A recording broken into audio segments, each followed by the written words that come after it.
ನೋಡಿ ವೀಕ್ಷಕರೇ, ಕೊನೆಗೂ ಸರ್ಕಾರ ಪ್ರತಿಯೊಂದು ಗೃಹಲಕ್ಷ್ಮಿ ಯೋಜನೆಯ ಫಲಾನುಭವಿಗಳಿಗೆ ನಿಮ್ಮ ಬ್ಯಾಂಕ್ ಖಾತೆಗೆ 28ನೇ ಕಂತು ಮತ್ತು 29ನೇ ಕಂತಿನ ಹಣನ ಜಮಾ ಮಾಡುವುದಾಗಿ ಭರ್ಜರಿ ಗುಡಿಸ್ನ ಕೊಟ್ಟಿದ್ದು, ಈಗಾಗಲೇ ಫಲಾನುಭವಿಗಳಿಗೆ ಈ 2 ತಿಂಗಳ 4,000 ಹಣ ಜಮಾ ಆಗ್ತಾ ಇದೆ. ಇದರ ಜೊತೆಗೆ ಕಳೆದ 2 ತಿಂಗಳ ಬಾಕಿ ಇರುವಂತಹ 26ನೇ ಕಂತು ಮತ್ತು 27ನೇ ಕಂತಿನ ಹಣನ ಕೂಡ ಸರ್ಕಾರ ಜಮಾ ಮಾಡ್ತಾ ಇದ್ದು, ಒಟ್ಟು ಫಲಾನುಭವಿಗಳಿಗೆ 4 ತಿಂಗಳ 8,000 ಹಣ ಜಮಾ ಆಗ್ತಾ ಇದೆ. ನಿಮ್ಮ ಬ್ಯಾಂಕ್ ಖಾತೆಗೆ ನಾಳೆ ಶನಿವಾರ ಏಪ್ರಿಲ್ 4ರಂದು ಕರ್ನಾಟಕದ 23 ಜಿಲ್ಲೆಗಳ ಪ್ರತಿ ಫಲಾನುಭವಿಗಳಿಗೆ ಈ 4 ತಿಂಗಳ 8,000 ಹಣ ಬರ್ತಾ ಇದೆ. ಆದರೆ 2,50,000 ಮಹಿಳೆಯರಿಗೆ ಈ ಒಂದು ಹಣ ಕ್ಯಾನ್ಸಲ್ ಆಗಿದೆ ಮತ್ತು ಗೃಹಲಕ್ಷ್ಮಿಗೆ ಮರು ಅರ್ಜಿ ಕಡ್ಡಾಯವಾಗಿದೆ. ಅದೇ ರೀತಿ ರೇಷನ್ ಕಾರ್ಡ್ ದಾರರಿಗೂ ಕೂಡ 3 ಗುಡ್ಡಿಸ್ನ ಕೊಟ್ಟಿದ್ದು, ಆ ಒಂದು ಮಾಹಿತಿ ಏನು ಅಂತ ನಾನು ನಿಮಗೆ ತಿಳಿಸ್ಕೊಡ್ತಾ ಇದ್ದೀನಿ. ಅದಕ್ಕಿಂತ ಮೊದಲು ನೋಡಿ ವೀಕ್ಷಕರೇ, ನೀವೇನಾದ್ರೂ ಇನ್ನೂ ಕೂಡ ನನ್ನ ಚಾನಲ್ನ ಸಬ್ಸ್ಕ್ರೈಬ್ ಆಗಿಲ್ಲ ಅಂದರೆ ದಯವಿಟ್ಟು ಪ್ರತಿಯೊಬ್ಬರು ಚಾನಲ್ನ ಸಬ್ಸ್ಕ್ರೈಬ್ ಮಾಡ್ಕೊಳ್ಳಿ, ಹಾಗೆ ವಿಡಿಯೋಗೆ ಒಂದು ಲೈಕ್ನ ಕೊಡಿ. ಹೌದು ವೀಕ್ಷಕರೇ, ಈಗಾಗಲೇ ಫಲಾನುಭವಿಗಳ ಬ್ಯಾಂಕ್ ಖಾತೆಗೆ ಗೃಹಲಕ್ಷ್ಮಿ ಯೋಜನೆಯ 28ನೇ ಕಂತು ಮತ್ತು 29ನೇ ಕಂತಿನ ಹಣ ಜಮಾ ಆಗೋದಕ್ಕೆ ಶುರುವಾಗಿದೆ. ಈ 2 ತಿಂಗಳ 4,000 ಹಣದ ಜೊತೆಗೆ ಕಳೆದ 26ನೇ ಕಂತು ಮತ್ತು 27ನೇ ಕಂತಿನ ಹಣನ ಕೂಡ ಸರ್ಕಾರ ಯಾರಿಗೆಲ್ಲ ಬಂದಿಲ್ಲ ಅಂತಹ ಫಲಾನುಭವಿಗಳಿಗೆ ಜಮಾ ಮಾಡಲಿದ್ದು, ನಿಮ್ಮ ಬ್ಯಾಂಕ್ ಖಾತೆಗೂ ಕೂಡ ಏಪ್ರಿಲ್ 4 ಅಂದರೆ ಶನಿವಾರದಿಂದ ಕರ್ನಾಟಕದ 23 ಜಿಲ್ಲೆಗಳಿಗೆ ಈ ಒಂದು ಹಣ ಜಮಾ ಆಗ್ತಾ ಇದ್ದು, ಯಾವ ಜಿಲ್ಲೆಗಳಿಗೆ ಹಣ ಬರ್ತಾ ಇದೆ ಅಂದರೆ ಯಾದಗಿರಿ, ಉತ್ತರ ಕನ್ನಡ, ಉಡುಪಿ, ತುಮಕೂರು, ಶಿವಮೊಗ್ಗ, ರಾಮನಗರ, ರಾಯಚೂರು, ಮೈಸೂರು, ಮಂಡ್ಯ, ಕೊಪ್ಪಳ, ಕೋಲಾರ, ಕೊಡಗು, ಹಾವೇರಿ, ಹಾಸನ, ಕಲಬುರಗಿ, ಗದಗ, ಧಾರವಾಡ, ದಾವಣಗೆರೆ, ದಕ್ಷಿಣ ಕನ್ನಡ, ಚಿತ್ರದುರ್ಗ, ಚಿಕ್ಕಮಗಳೂರು, ಚಿಕ್ಕಬಳ್ಳಾಪುರ, ಚಾಮರಾಜನಗರ, ವಿಜಯನಗರ, ಬೀದರ್, ಬಳ್ಳಾರಿ, ಬೆಳಗಾವಿ, ಬೆಂಗಳೂರು ಗ್ರಾಮಾಂತರ, ಬೆಂಗಳೂರು ನಗರ ಮತ್ತು ಬಾಗಲಕೋಟೆ. ಈ ಜಿಲ್ಲೆಗಳ ಪ್ರತಿಯೊಂದು ಫಲಾನುಭವಿಗಳ ಬ್ಯಾಂಕ್ ಖಾತೆಗೆ ಈಗಾಗಲೇ ಸರ್ಕಾರ ಒಟ್ಟು ಗೃಹಲಕ್ಷ್ಮಿ ಯೋಜನೆಯ 2 ತಿಂಗಳ 4,000 ಹಣನ ಜಮಾ ಮಾಡಿದೆ. ನಿಮ್ಮ ಬ್ಯಾಂಕ್ ಖಾತೆಗೆ ಇನ್ನು ಕೂಡ ಪೆಂಡಿಂಗ್ ಇರುವ ಹಣ ಬರಬೇಕು ಅಂದರೆ ಒಟ್ಟು 4 ತಿಂಗಳ ಹಣನ ನಿಮ್ಮ ಬ್ಯಾಂಕ್ ಖಾತೆಗೆ ಜಮಾ ಮಾಡುತ್ತೆ. ಆದರೆ ಸುಮಾರು 2,50,000ಕ್ಕಿಂತ ಅಧಿಕ ಮಹಿಳೆಯರ ಬ್ಯಾಂಕ್ ಖಾತೆಗೆ ಈ ಬಾರಿ ಸರ್ಕಾರ ಗೃಹಲಕ್ಷ್ಮಿ ಯೋಜನೆಯ ಹಣನ ಕ್ಯಾನ್ಸಲ್ ಮಾಡಿದೆ.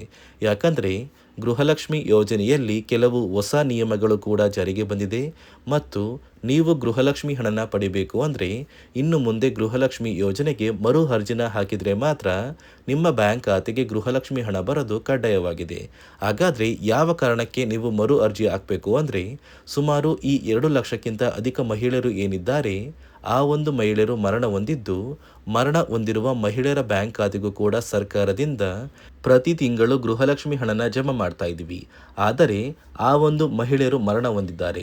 ಇದೇ ಕಾರಣಕ್ಕೆ ನಿಮ್ಮ ಊರಿಗೆ ಸರ್ಕಾರದಿಂದ ನೇಮಕಗೊಂಡಿರುವ ಅಧಿಕಾರಿಗಳು ಬಂದು ನಿಮ್ಮ ಪ್ರತಿಯೊಂದು ಫಲಾನುಭವಿಗಳ ಒಂದು ದಾಖಲಾತಿಗಳನ್ನ ಎಂಟ್ರಿ ಮಾಡ್ಕೊಂಡು ಹೋಗ್ತಾರೆ.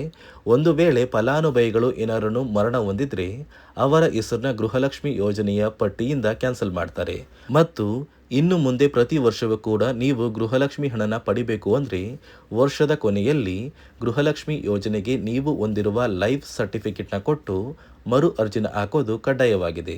ಯಾಕಂದರೆ ಒಂದು ವೇಳೆ ಫಲಾನುಭವಿಗಳು ಯಾರಾದ್ರೂ ಮರಣ ಹೊಂದಿದ್ರೆ ಅವರ ಬ್ಯಾಂಕ್ ಖಾತೆಗೆ ಗೃಹಲಕ್ಷ್ಮಿ ಹಣನ ನಾವು ಜಮಾ ಮಾಡಬೇಕು ಅಥವಾ ಕ್ಯಾನ್ಸಲ್ ಮಾಡಬೇಕು ಅಂತ ನಿರ್ಧಾರ ಮಾಡ್ತೀವಿ.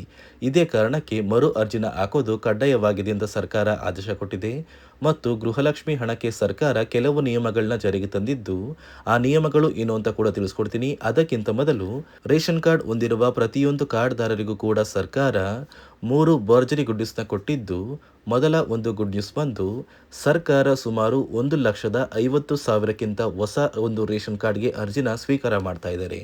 ಯಾರೆಲ್ಲ ಫಲಾನುಭವಿಗಳು ಅಥವಾ ನಿಮ್ಮ ಕುಟುಂಬದ ಸದಸ್ಯರು ಹೊಸ ರೇಷನ್ ಕಾರ್ಡ್ಗೆ ಅರ್ಜಿ ಹಾಕಬೇಕು ಅಂತ ವೇಟ್ ಮಾಡ್ತಾ ಇದ್ರಿ, ಆದಷ್ಟು ಬೇಗ ನೀವು ಈ ಒಂದು ರೇಷನ್ ಕಾರ್ಡ್ಗೆ ಅರ್ಜಿನ ಹಾಕಿ ನಿಮಗೆ ಸಿಗಬೇಕಾಗಿರುವ ಒಂದು BPL ಅಥವಾ APL ರೇಷನ್ ಕಾರ್ಡ್ನ ಪಡ್ಕೋಬೋದು. ಅದೇ ರೀತಿ ಎರಡನೆಯ ಒಂದು ಗುಡ್ ನ್ಯೂಸ್ ಬಂದು ಇನ್ನು ಮುಂದೆ ನಿಮಗೆ ಉಚಿತ ಅಕ್ಕಿ ಜೊತೆಗೆ ಸರ್ಕಾರ 5ರಿಂದ 6 ರೀತಿಯ ಆಹಾರ ಪದಾರ್ಥಗಳು ಇರುವಂತಹ ಒಂದು ಅಡುಗೆ ಕಿಟ್ನ ಪ್ರತಿ ತಿಂಗಳು ಉಚಿತವಾಗಿ ಕೊಡ್ತಾ ಇದ್ದು, ಏಪ್ರಿಲ್ ತಿಂಗಳಿಂದನೇ ಪ್ರತಿಯೊಬ್ಬರಿಗೂ ಈ ಸೌಲಭ್ಯ ಸಿಗ್ತಾ ಇದೆ. ಅದೇ ರೀತಿ ಮೂರನೆಯ ಒಂದು ಹೊಸ ಗುಡ್ ನ್ಯೂಸ್ ಬಂದು ನೋಡಿ ವೀಕ್ಷಕರೇ, ನೀವು ಉಚಿತ ಅಕ್ಕಿನ ಪಡಿಬೇಕು ಅಂದರೆ ಒಂದು ಬಯೋಮೆಟ್ರಿಕ್ ಮಷಿನ್ ಮೇಲೆ ನಿಮ್ಮ ಒಂದು ಬೆರಳನ್ನ ಇಟ್ಟು ನೀವು ಅಕ್ಕಿನ ತಗೋತಾ ಇದ್ರಿ. ಸಾಕಷ್ಟು ಜನಕ್ಕೆ ಅಕ್ಕಿ ಕೂಡ ಸಿಗ್ತಾ ಇರಲಿಲ್ಲ, ಯಾಕಂದರೆ ನಿಮ್ಮ ಒಂದು ಬೆರಳು ವರ್ಕ್ ಆಗ್ತಾ ಇರಲಿಲ್ಲ. ಇದೀಗ ಸರ್ಕಾರದಿಂದ ಮುಖ್ಯವಾದ ಮಾಹಿತಿ ಕೊಟ್ಟಿದ್ದು, ಆ ಒಂದು ಮಷಿನಲ್ಲಿ ನಿಮ್ಮ ಒಂದು ಬೆರಳು ವರ್ಕ್ ಆಗಿಲ್ಲ ಅಂದ್ರೂ ಕೂಡ ನಿಮ್ಮ ಹೆಸರನ್ನ ಒಂದು ಪುಸ್ತಕದಲ್ಲಿ ಎಂಟ್ರಿ ಮಾಡಿ ನಿಮ್ಮ ರೇಷನ್ ಕಾರ್ಡ್ಗೆ ಅಕ್ಕಿ ಕೊಡ್ಬೋದು ಅಂತ ಸರ್ಕಾರ ಆದೇಶ ಕೊಟ್ಟಿದೆ. ಅದೇ ರೀತಿ ನೋಡಿ ಸ್ನೇಹಿತರೆ, ಈ ಬಾರಿ ಸುಮಾರು 1,00,000ಕ್ಕಿಂತ ಅಧಿಕ ಫಲಾನುಭವಿಗಳ ಬ್ಯಾಂಕ್ ಖಾತೆಗೆ ಸರ್ಕಾರ ಗೃಹಲಕ್ಷ್ಮಿ ಯೋಜನೆಯ ಹಣನ ಜಮಾ ಮಾಡ್ತಾ ಇಲ್ಲ. ಕಾರಣ ಏನು ಅಂದರೆ, ನಿಮ್ಮ ಬ್ಯಾಂಕ್ ಖಾತೆಗೆ ಡೆಬಿಟ್ ಮೂಲಕ ಹಣ ಜಮಾ ಮಾಡುವಂತಹ ಸಂದರ್ಭದಲ್ಲಿ ಸರ್ಕಾರ ಸಾಕಷ್ಟು ಫಲಾನುಭವಿಗಳ ಒಂದು ಬ್ಯಾಂಕ್ ಖಾತೆಗೆ ಹಣ ಜಮಾ ಮಾಡೋದನ್ನು ಕ್ಯಾನ್ಸಲ್ ಮಾಡಿದೆ. ಯಾಕಂದರೆ ಇತ್ತೀಚೆಗೆ ಹಣಕಾಸು ಇಲಾಖೆ ಜಾರಿಗೆ ತಂದಿರುವ 5 ನಿಯಮಗಳ ಆಧಾರದ ಮೇಲೆ ಪ್ರತಿಯೊಂದು ಫಲಾನುಭವಿಗಳಿಗೆ ಸರ್ಕಾರ ಈ ಒಂದು ಹಣನ ಜಮಾ ಮಾಡ್ತಾ ಇದ್ದು, ಯಾರೆಲ್ಲ ಫಲಾನುಭವಿಗಳು ಈ ನಿಯಮಗಳನ್ನ ಪಾಲಿಸಿಲ್ಲ, ನಿಮ್ಮ ಬ್ಯಾಂಕ್ ಖಾತೆಗೂ ಕೂಡ ಹಣ ಜಮಾ ಆಗೋದಿಲ್ಲ. ಹಾಗಾದರೆ ಬನ್ನಿ ಸ್ನೇಹಿತರೆ, ಸರ್ಕಾರ ಜಾರಿಗೆ ತಂದಿರುವ ಆ 5 ಹೊಸ ನಿಯಮಗಳು ಏನು ಅಂತ ನಾನು ನಿಮಗೆ ತಿಳಿಸ್ಕೊಡ್ತಾ ಇದ್ದೀನಿ. ನೋಡಿ ಸ್ನೇಹಿತರೆ, ಮೊದಲನೆಯ ಒಂದು ನಿಯಮ ಬಂದು, ಸಾಕಷ್ಟು ಫಲಾನುಭವಿಗಳು ಹೊಂದಿರುವಂತಹ ಒಂದು ರೇಷನ್ ಕಾರ್ಡ್ ಏನಿದೆ, ಆ ಒಂದು ರೇಷನ್ ಕಾರ್ಡ್ನ ಮನೆಯ ಸದಸ್ಯರ ಪ್ರತಿಯೊಬ್ಬರ ಒಂದು ಆಧಾರ್ ಕಾರ್ಡ್ನ ನಿಮ್ಮ ರೇಷನ್ ಕಾರ್ಡ್ಗೆ ಕಡ್ಡಾಯವಾಗಿ ಲಿಂಕ್ ಮಾಡಿಸ್ಬೇಕು. ಅಂದರೆ ಈ ಒಂದು ಲಿಂಕ್ ಮಾಡಿಸುವಂತಹ ಒಂದು ಪ್ರೊಸೀಜರ್ಗೆ ಸರ್ಕಾರ KYC ಅಂತ ಕರೀತಾರೆ. ನಿಮ್ಮ ರೇಷನ್ ಕಾರ್ಡ್ಗೆ ಇನ್ನೂ ಸಹ KYC ಆಗಿಲ್ಲ ಅಂದರೆ ನಿಮ್ಮ ಬ್ಯಾಂಕ್ ಖಾತೆಗೆ ಸರ್ಕಾರ ಮುಂದಿನ ದಿನಗಳಲ್ಲಿ ಗೃಹಲಕ್ಷ್ಮಿ ಯೋಜನೆಯ ಹಣನ ಕ್ಯಾನ್ಸಲ್ ಮಾಡುತ್ತೆ. ಅದೇ ರೀತಿ ಎರಡನೆಯ ಒಂದು ನಿಯಮ ಬಂದು, ಸಾಕಷ್ಟು ಫಲಾನುಭವಿಗಳು ಕಳೆದ 3 ತಿಂಗಳಿಂದ ಸರ್ಕಾರದಿಂದ ಬರ್ತಾ ಇರುವಂತಹ ಒಂದು ರೇಷನ್ ಏನಿದೆ, ಅಂದರೆ ಉಚಿತ ಅಕ್ಕಿ ಏನಿದೆ, ಈ ಒಂದು ರೇಷನ್ನ ಪಡ್ಕೋತಾ ಇಲ್ಲ. ಒಂದು ವೇಳೆ ಕಳೆದ 3 ತಿಂಗಳಿಂದ ನೀವು ರೇಷನ್ನ ಪಡ್ಕೊಂಡಿಲ್ಲ ಅಂದರೆ ಸರ್ಕಾರ ನಿಮ್ಮ ಬಳಿ ಇರುವಂತಹ ಒಂದು ರೇಷನ್ ಕಾರ್ಡ್ನ ಕ್ಯಾನ್ಸಲ್ ಮಾಡುತ್ತೆ. ನಿಮ್ಮ ರೇಷನ್ ಕಾರ್ಡ್ನ ಸರ್ಕಾರ ಕ್ಯಾನ್ಸಲ್ ಮಾಡಿದರೆ ನಿಮ್ಮ ಬ್ಯಾಂಕ್ ಖಾತೆಗೆ ಗೃಹಲಕ್ಷ್ಮಿ ಯೋಜನೆಯ ಹಣ ಇರ್ಬೋದು ಮತ್ತು ಸರ್ಕಾರದಿಂದ ಬರುವಂತಹ ಒಂದು ಸೌಲಭ್ಯಗಳನ್ನ ನೀವು ಕಳ್ಕೋಬೇಕಾಗುತ್ತೆ. ಅದೇ ರೀತಿ ಮೂರನೆಯ ಒಂದು ನಿಯಮ ಬಂದು, ನೋಡಿ ಸ್ನೇಹಿತರೆ, ನಿಮ್ಮ ಬಳಿ ಇರುವಂತಹ ಒಂದು ಆಧಾರ್ ಕಾರ್ಡ್ ಏನಿದೆ, ಆ ಒಂದು ಆಧಾರ್ ಕಾರ್ಡ್ನ ಕಳೆದ 15 ವರ್ಷಗಳಲ್ಲಿ ನೀವು ಯಾವುದೇ ರೀತಿಯ ಒಂದು ತಿದ್ದುಪಡಿನ ಮಾಡಿಸಿಲ್ಲ ಅಂದರೆ ನಿಮ್ಮ ಬ್ಯಾಂಕ್ ಖಾತೆಗೆ ಸರ್ಕಾರ ಗೃಹಲಕ್ಷ್ಮಿ ಯೋಜನೆಯ ಹಣನ ಕ್ಯಾನ್ಸಲ್ ಮಾಡುತ್ತೆ. ಯಾಕಂದರೆ ಸರ್ಕಾರದಿಂದ ಬಂದಿರುವಂತಹ ಒಂದು ಆದೇಶದ ಪ್ರಕಾರ ಪ್ರತಿಯೊಂದು ಫಲಾನುಭವಿಗಳು ಕಳೆದ 15 ವರ್ಷಗಳಲ್ಲಿ ಯಾವುದೇ ರೀತಿಯ ಒಂದು ತಿದ್ದುಪಡಿನ ನಿಮ್ಮ ಆಧಾರ್ ಕಾರ್ಡ್ಗೆ ನೀವು ಮಾಡಿಸಿಲ್ಲ ಅಂದರೆ ಕಡ್ಡಾಯವಾಗಿ ಆದಷ್ಟು ಬೇಗ ನಿಮ್ಮ ಆಧಾರ್ ಕಾರ್ಡ್ಗೆ ತಿದ್ದುಪಡಿನ ಮಾಡಿಸಿ. ಅದೇ ರೀತಿ ನಾಲ್ಕನೆಯ ಒಂದು ನಿಯಮ ಬಂದು, ನಿಮ್ಮ ಕುಟುಂಬದ ಒಂದು ವಾರ್ಷಿಕ ಆದಾಯ 7 ಲಕ್ಷಕ್ಕಿಂತ ಕಡಿಮೆ ಇರಬೇಕು. ಒಂದು ವೇಳೆ ನಿಮ್ಮ ಕುಟುಂಬದ ವಾರ್ಷಿಕ ಆದಾಯ 7 ಲಕ್ಷಕ್ಕಿಂತ ಜಾಸ್ತಿ ಇದ್ದರೆ ನಿಮ್ಮ ಬ್ಯಾಂಕ್ ಖಾತೆಗೆ ಸರ್ಕಾರ ಗೃಹಲಕ್ಷ್ಮಿ ಯೋಜನೆಯ ಹಣನ ಕ್ಯಾನ್ಸಲ್ ಮಾಡುತ್ತೆ. ಅದೇ ರೀತಿ 5ನೆಯ ಒಂದು ನಿಯಮ ಬಂದು, ನಿಮ್ಮ ಕುಟುಂಬದ ಸದಸ್ಯರು ಅಥವಾ ಗೃಹಲಕ್ಷ್ಮಿ ಯೋಜನೆಯ ಫಲಾನುಭವಿಗಳು ಯಾರು ಕೂಡ ಸರ್ಕಾರಿ ನೌಕರರಾಗಿ ಕಾರ್ಯನಿರ್ವಹಿಸ್ತಾ ಇರಬಾರ್ದು.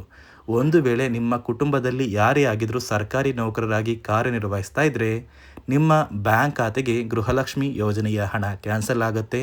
ಈ 5 ನಿಯಮಗಳ ಆಧಾರದ ಮೇಲೆ ಪ್ರತಿಯೊಂದು ಫಲಾನುಭವಿಗಳಿಗೆ ಸರ್ಕಾರ ಹಣ ಜಮಾ ಮಾಡ್ತಾ ಇದೆ. ಒಂದು ವೇಳೆ ನೀವು ಈ 5 ನಿಯಮಗಳನ್ನ ಪಾಲಿಸಿಲ್ಲ ಅಂದರೆ ನೀವು ಕೂಡ ಗೃಹಲಕ್ಷ್ಮಿ ಯೋಜನೆಯ ಹಣದಿಂದ ವಂಚಿತರಾಗಬೇಕಾಗುತ್ತೆ. ನೋಡಿ ವೀಕ್ಷಕರೇ, ನಿಮ್ಮ ಬ್ಯಾಂಕ್ ಖಾತೆಗೂ ಕೂಡ ನಾಳೆ ಶನಿವಾರ ಏಪ್ರಿಲ್ 4ರಂದು ಕರ್ನಾಟಕದ 23 ಜಿಲ್ಲೆಗಳಿಗೆ 4 ತಿಂಗಳ 8,000 ಗೃಹಲಕ್ಷ್ಮಿ ಹಣ ಬರ್ತಾ ಇದೆ. ಅದೇ ರೀತಿ ರೇಷನ್ ಕಾರ್ಡ್ ದಾರರಿಗೂ ಕೂಡ 3 ಗುಡ್ ನ್ಯೂಸ್ನ ಕೊಟ್ಟಿದ್ದು, ಪ್ರತಿಯೊಬ್ಬರಿಗೂ ಪ್ರತಿ ಸೌಲಭ್ಯಗಳು ಸಿಗುತ್ತೆ ಅಂತ ಹೇಳ್ತಾ ಇದಿಷ್ಟು ಸರ್ಕಾರದಿಂದ ಬಂದಿರುವ ಹೊಸ ಮಾಹಿತಿಯಾಗಿದೆ. ನಾನು ಕೊಟ್ಟಿರುವ ಮಾಹಿತಿ ನಿಮಗೆ ಇಷ್ಟ ಆಗಿದ್ದಲ್ಲಿ ದಯವಿಟ್ಟು ಪ್ರತಿಯೊಬ್ಬರು ನನ್ನ ಚಾನಲ್ನ ಸಬ್ಸ್ಕ್ರೈಬ್ ಮಾಡ್ಕೊಳ್ಳಿ, ಹಾಗೆ ವಿಡಿಯೋಗೆ ಒಂದು ಲೈಕ್ನ ಕೊಡಿ.